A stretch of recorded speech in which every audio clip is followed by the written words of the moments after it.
Our students have returned on campus to participate in a modified, time-limited skills lab where we can give them in-person, hands-on instruction in preparation for their clinical internships.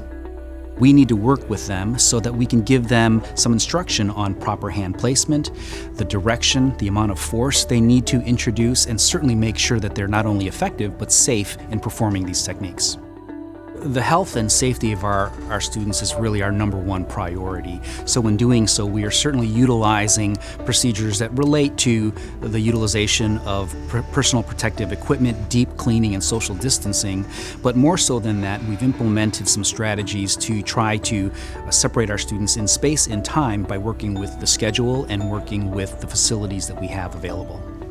To develop these protocols and these procedures, we really had good consultation and conversation with many different groups. It started with understanding the guidelines and the recommendations through governmental agencies and CDC, good conversations with UD administration, facilities, campus security, environmental health and safety. We worked with the Ohio Department of Health, our medical director, and even had some discussions with our accrediting agencies and physical therapy professional organizations to be able to make sure that we were doing what we could to minimize risk. It's going very well. I'm very impressed with the understanding, the effort of the faculty, staff, and students. To pull something like this off, everyone has to be on the same page, communication has to be excellent, and the spirit of what we're trying to accomplish, the common goal, has to be there. And everyone is really working very hard to make this a success.